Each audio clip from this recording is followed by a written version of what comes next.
لله وكفى والسلام على عباده الذين اصطفى أما بعد اللہ تعالی نے قرآن کریم میں مختلف امتوں کے حالات بیان فرمائے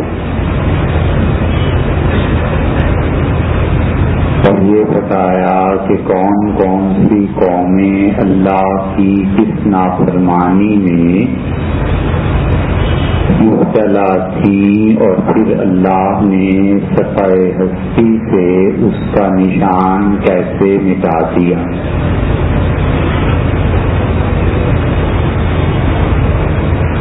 ان اقوام کی جو تباہی اور بربادی آئی اور اس وقت کا جو تمدن اور تہذیب تھی اس پر بھی غور کرنا چاہیے۔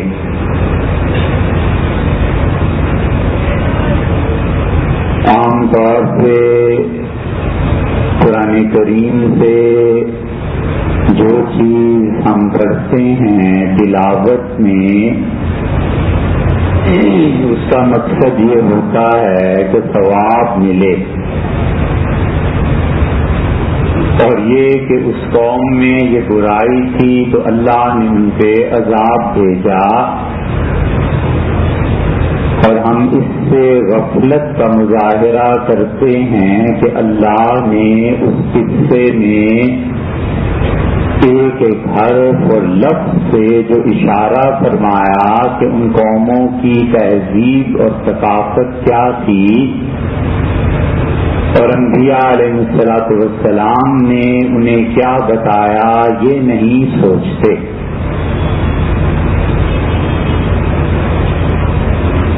آپ مختلف قوموں کو دیکھیں اور اس میں سے ہر قوم میں کوئی نہ کوئی مثال ضرور موجود ہے۔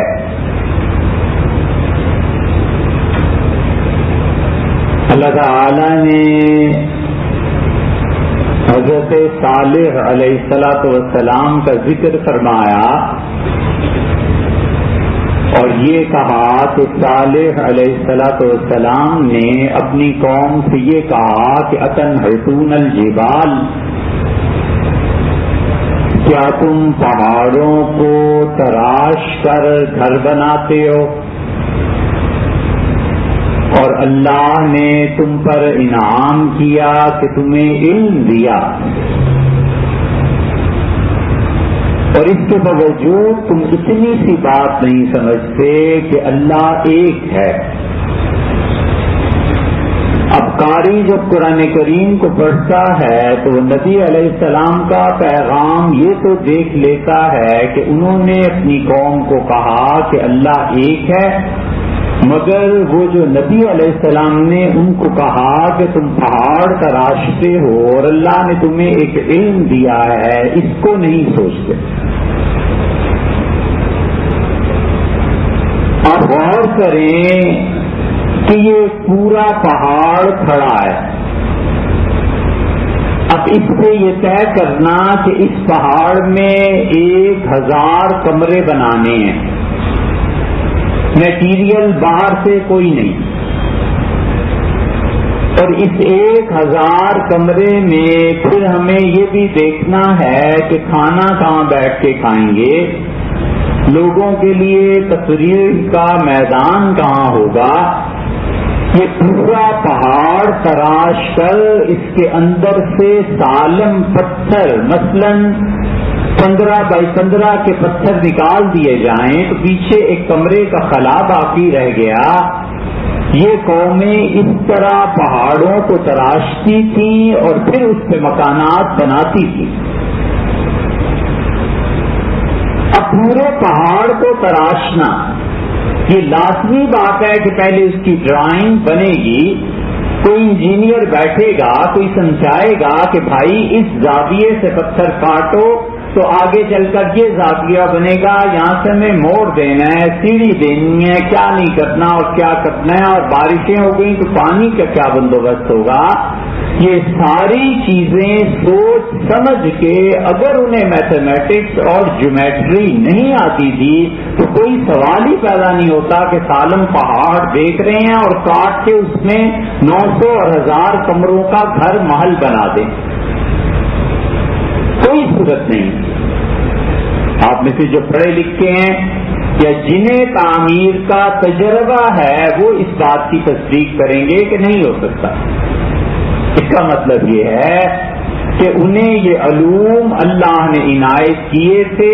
اب بھی جا کر سعودیہ کا اگر ویزا آپ کو اوپن مل جائے تو تبوک میں چلے جائیے اور وہ محلات ابھی تک کھڑے ہیں. انسانی عقل حیران رہ جاتی ہے کہ انہوں نے کس طرح اس پہاڑ کو تراشا ہوگا. یہ وہ علم ہے جو اللہ نے انہیں دیا تھا. یہ انجینئرنگ تھی اس زمانے کی. اور پورے محل میں آپ گھوم جائیے ایسی جگہیں جو اپنی نظر سے گزری سوائے اس کے کہ دروازے انہوں نے باہر سے لا کے لگا دیے کہ اپنے برتن ضروریات زندگی کی چیزیں باقی کوئی میٹیریل نہیں ہے. اسی پہاڑ میں چھت ہے, اسی کی پتھر کی دیواریں ہیں, اسی پتھر کے کمروں میں اندر جا کے سونا ہے, رہنا ہے, دروازوں کے علاوہ کچھ نہیں لگا. یہ وہ قومیں تھیں جن کو خدا نے کہا کہ ہم نے زمین میں قرار نہیں دیا. اس سے سمجھنا چاہیے کہ ہم جو سمجھے بیٹھے ہیں کہ علم صرف کتاب اور سنت اور فقہ کا نام ہے اور یہ چیزیں علوم میں داخل نہیں ہیں, ہم کس تفریق میں پڑ گئے. انبیاء علیہ السلام پہاڑوں کے تراشنے کو اور محلات بنانے کو علمی جانتے تھے. اس لیے ہمارے بچے جو میڈیکل پڑھتے ہیں, جو انجینئرنگ پڑھتے ہیں, وہ کسی طرح بھی اس ثواب سے کم نہیں ہے جو قرآن کریم کی تفسیر بیان کرتے ہیں اور بخاری شریف پڑھتے ہیں. اگر یہ کام نہ کریں, اگر یہ نہ لکھے پڑھیں, الیکٹریکل انجینئر نہ ہو, اسی طرح اور سول انجینئر نہ ہو, میتھمیٹیشنز نہ ہوں, شہر کیسے آباد ہوں اور آبادیوں کے نظام کیسے ہوں, ہم محض یہ سمجھے بیٹھے ہیں کہ کتاب و سنت, قرآن اور سنت اور مدرسے میں جانا بس یہ علم ہے, باقی علم ہی کوئی نہیں. شماریات ہیں, لوگ حساب کرتے ہیں, پیسے کا حساب ہوتا ہے, ٹیکس کا حساب ہوتا ہے. ایک آدمی جو ٹیکس کا حساب رکھتا ہے اور جو کمپنی لوگوں کو کہتی ہے کہ اتنا ٹیکس لگا اور اس طرح آپ رکھ سکتے ہیں اور اس طرح آپ دے سکتے ہیں, اس کا ثواب اور قرآن پاک کی تفسیر کا ثواب سب ایک ہے. اس لیے کہ وہ اتنی بڑی خدمت میں لگا ہوا ہے. سیدنا عمر رضی اللہ عنہ کو اطلاع دی گئی کہ ایران کے جن علاقوں پہ ہم نے قبضہ کیا ہے یہاں پہ باقاعدہ رجسٹر ہیں اور لوگوں کی فوج کی تنخواہوں کا, اسلحے کا, کھانے کا, ہر چیز کا حساب ہے اور پھر یہ حساب ان کا چیک بھی ہوتا ہے. سیدنا عمر رضی اللہ عنہ نے کہا کیا ہی اچھا طریقہ ہے, اسے ہم اپنائیں گے. دماغ محدود نہیں تھا اور فکر میں تعصب نہیں تھا. فکر کا تعصب قوموں کو لے ڈوبتا ہے, نسلوں کو لے ڈوبتا ہے. اس سے ملتی جلتی درمیان میں ایک بات عرض کریں کہ اس وقت دنیا کے متمدن علاقوں میں 2 ٹریڈیشنل چیزیں چل رہی تھی. ایک تھا کتابی علم, لکھنا پڑھنا, حساب کتاب, اور ایک تھا شفوی علم. شفوی کا مطلب یہ ہے کہ وہ اورلی, زبانی علم کو منتقل کرتے تھے. اور اورل ایجوکیشن جو تھی دنیا میں اس کے ممتاز ترین مراکز 3 تھے. ایک یونان تھا اور یونان میں فلسفی اپنے بچوں کو زبان سے پڑھاتے تھے, اگلے دن سن لیتے تھے, بچے اپنی نسل کو, اس کی اگلی نسل علم ایسے منتقل ہوتا تھا. اور دوسرا ہندوستان تھا یہ رامائن جو اب تک ہندوؤں میں پڑھی جاتی ہے یہ تو اب لکھی گئی ہے کچھ صدیوں سے، ورنہ پہلے یہ رامائن کیا تھی؟ آپ کے پنجاب میں ہیر وارث کیا تھی؟ یہ سارے مائی اور صاحبہ کے قصے کیا تھے؟ یہ اورل وہ چیز ہے، ٹریڈیشنل روایات ہے جو زبانی طور پہ ایک نسل سے دوسری نسل میں منتقل ہوتی تھی۔ اور تیسرا مرکز اس کا عرب تھے، عکاظ تک میلہ لگتا تھا، حج کے بعد یہ مینا میں بیٹھتے تھے۔ قریش تو عرفات میں جاتے نہیں تھے، اس لیے کہ قریشی اپنے آپ کو بہت چودھری سمجھتے تھے، اللہ کی ایسی مخلوق جو بخشی بخشائی ہے، باقیوں کو کہتے تھے جاؤ عرفات میں گناہ معاف کرا کے ہمارے پاس واپس آ جاؤ۔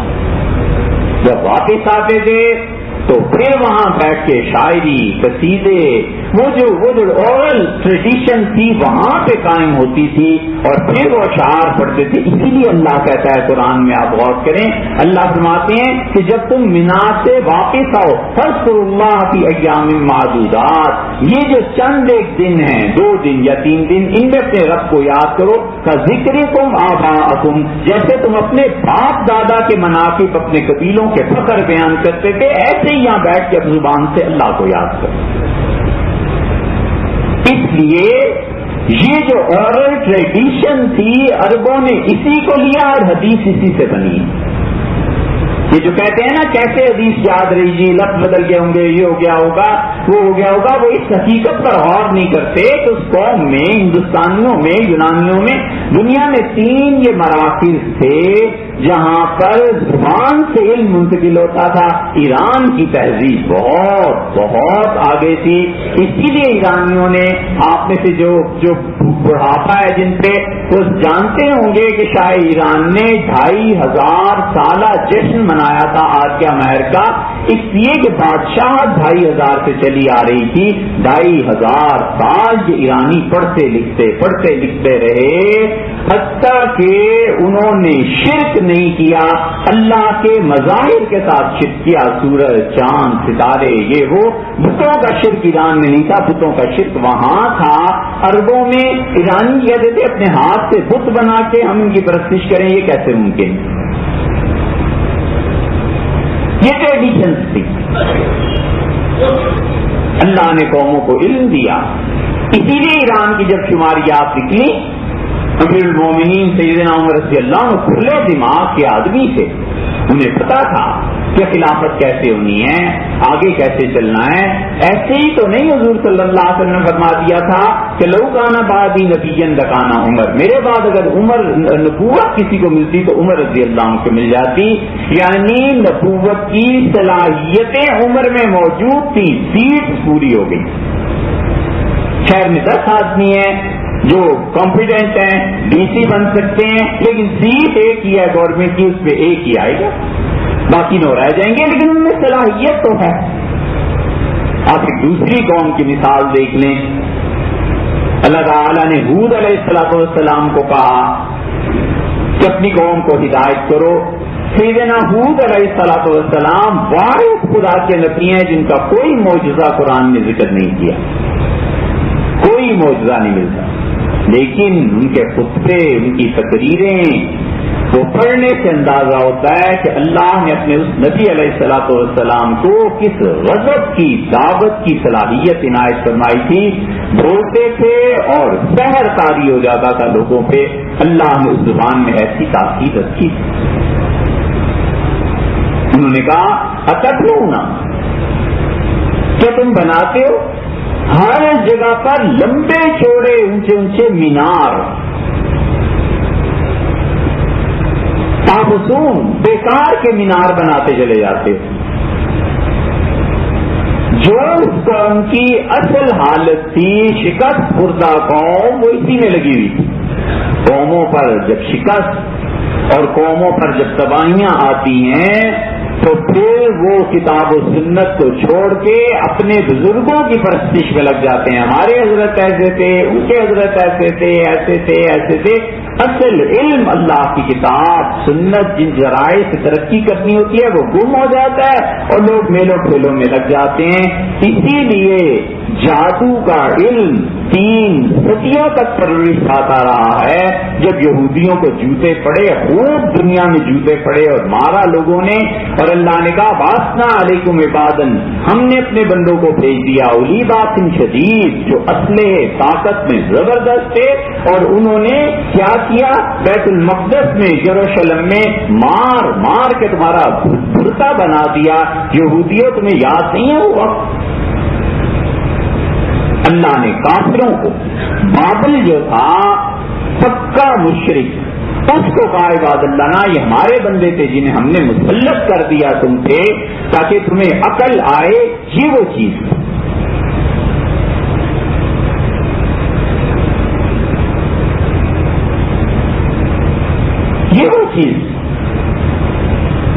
اس لیے اللہ نے فرمایا باسنا علیکم عباد اللہ نا اولی بات شدید.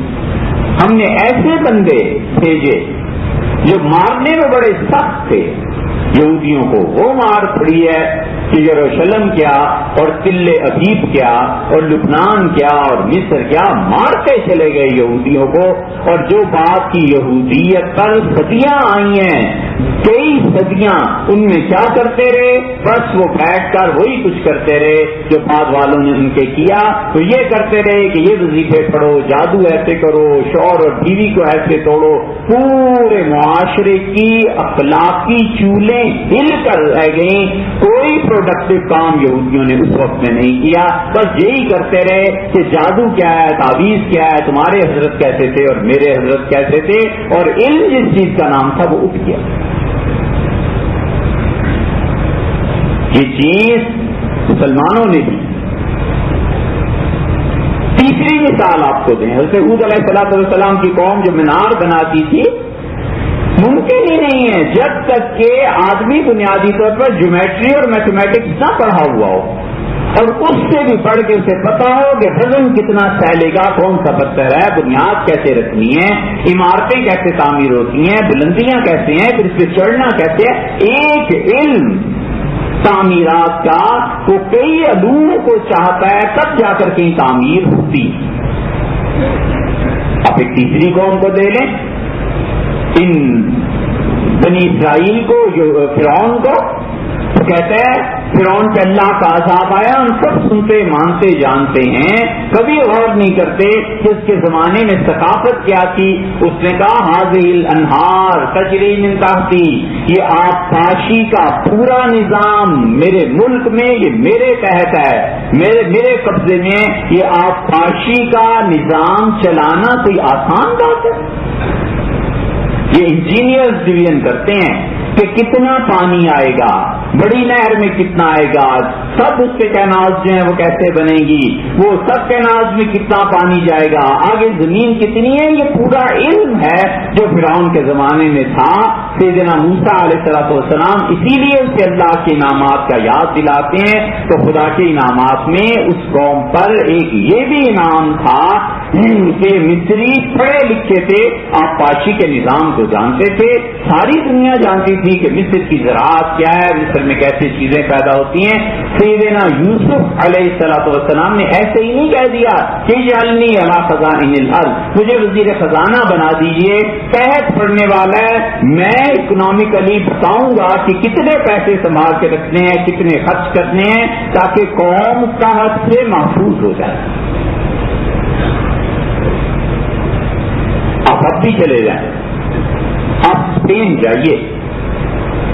ہم لوگوں نے اپنی اولادوں کو امریکہ اور لندن اور کینیڈا، برطانیہ بھیجا پیسے کمانے کے لیے. کبھی یمن نہیں بھیجا، مصر نہیں بھیجا، عراق، شام اور اردن ہم کبھی نہیں گئے کہ ہم دیکھتے ہمارے آباء و اجداد نے کیا کیا. وہاں چلے جائیے اسپین ہم گئے اور نہر کبیر جس کے کنارے پہ بیٹھ کے اقبال نظمیں لکھتے رہے، اور نہر کبیر جس پر اقبال نے بڑے آنسو بہائے ہیں اور بہت روئے ہیں. آج بھی پڑھ کے اسپین کی نہر کبیر اور مسجد قرطبہ آنکھوں میں نمی آ جاتی ہے. اس نہر کبیر کو آپ کراس کریں، دوسری طرف جائیں، اب تک جو مسلمان پرشین ویل لگا کے گئے تھے اب تک ہے. یہ پرشیا ویل کیا ہے؟ فرشیا ویل ایسے ہے کہ انہوں نے ایک راٹ اپنے کنویں پہ دیکھا ہوگا جس میں لوٹے لگائے جاتے ہیں، اس میں انہوں نے اتنا بڑا پہیا تیار کیا ہے، شاید اس سب سے بھی بڑا پہیا ہے، وہ پہیا انہوں نے دریا کے درمیان لا کر لگا دیا ہے، اور دریا جب بہتا ہے نیچے سے تو اس کے زور سے پانی سے وہ پہیا چلتا ہے، اس پہیے میں انہوں نے سارے لوٹے لگائے ہوئے ہیں اور آگے نہریں نکالی ہوئی ہیں، وہ لوٹوں کا پانی ایک جگہ گرتا ہے، آگے نہروں میں جاتا ہے اور نہروں سے جا کر مزید تقسیم ہو کے وہ پورے اسپین کو سیراب کرتا ہے۔ اب تک اسپین میں وہ فرشیا ویل لگا ہوا ہے، مسلمانوں ہی نے کام کیا، وہاں کیوں جائیں، یہاں چلے جائیے۔ بہاول پور میں نواب صاحب نے جو محل بنایا تھا وہ محل کیا چیز تھی، وہ کیوں ٹھنڈا رہتا تھا؟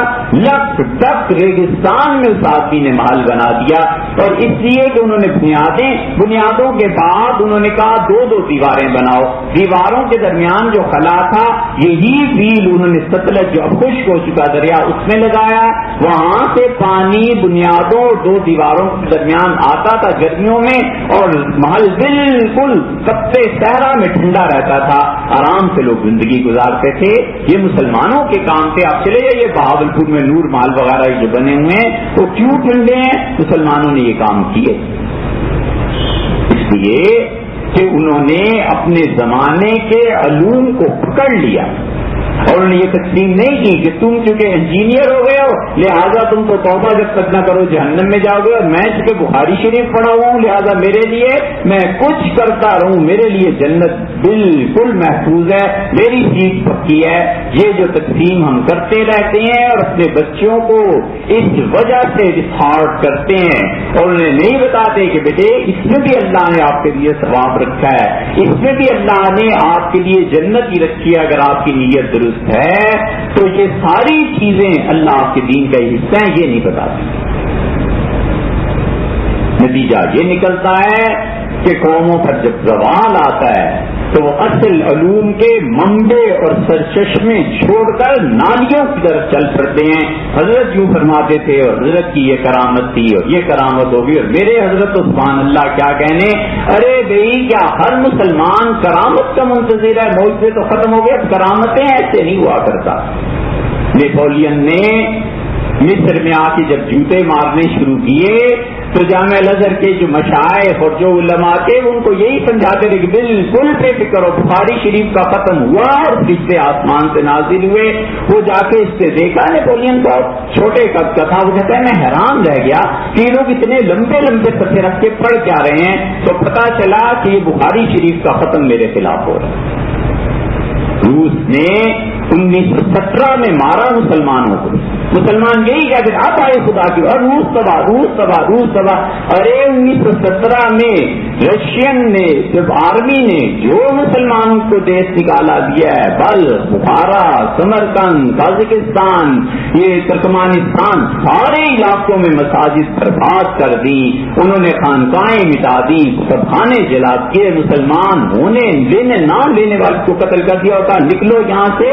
اب تک 1917 کا روس کا انقلاب مسلمان اس کے نقصان نہ پورے کر سکے نہ قیامت تک کر سکے۔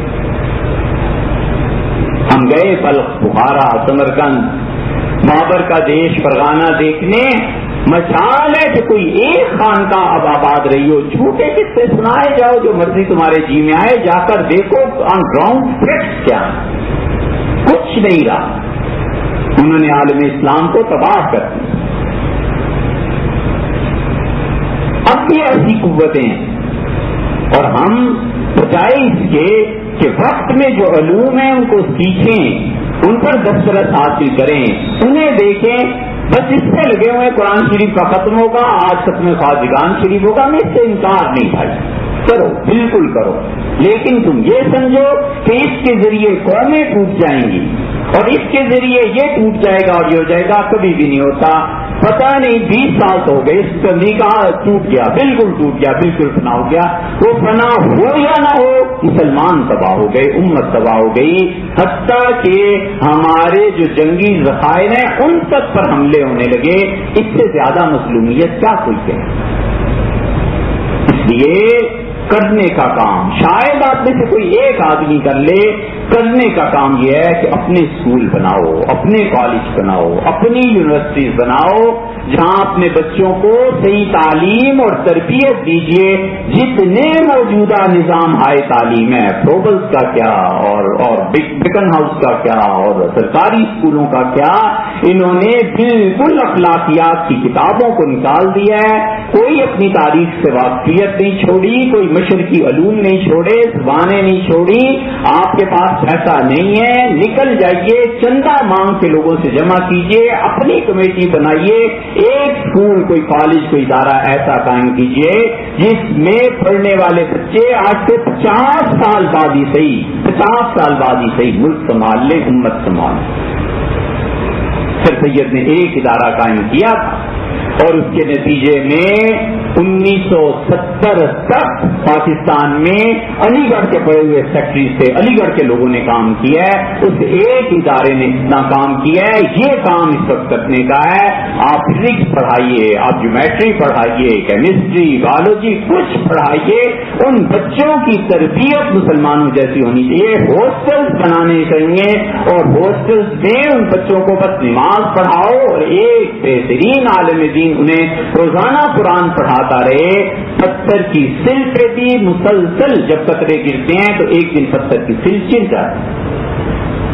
یہ کام کرنے سے آپ کو چندے جمع کریں۔ سر سید جب پیدا ہوئے ان کے والد بڑے اللہ کے نیک بندے تھے۔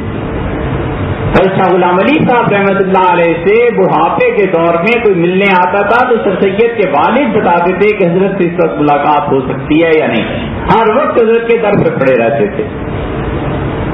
شاہ غلام علی صاحب رحمۃ اللہ جب انتقال ہو گیا تو انہوں نے وصیت کی، انہوں نے کہا میرے شیخ تک کوئی پہنچ نہیں سکتا تھا جب تک مجھے نہیں علم ہوتا تھا، اب بھی میری قبر میرے شیخ کی قبر کے باہر بناؤ نیچے، تاکہ دروازے پہ جو بھی اندر جائے میری قبر پہ پاؤں رکھے جائے۔ آپ دلی چلے جائیں، خانقاہ وہاں دیکھیے مزریہ، اس کی خانقاہ کے جہاں مزارات شریف ہیں ان کے باہر جو قبر ہے اس پہ سبز رنگ کا پتھر لگا ہوا ہے، وہ قبریں ساری زمین کے برابر ہو گئی ہیں۔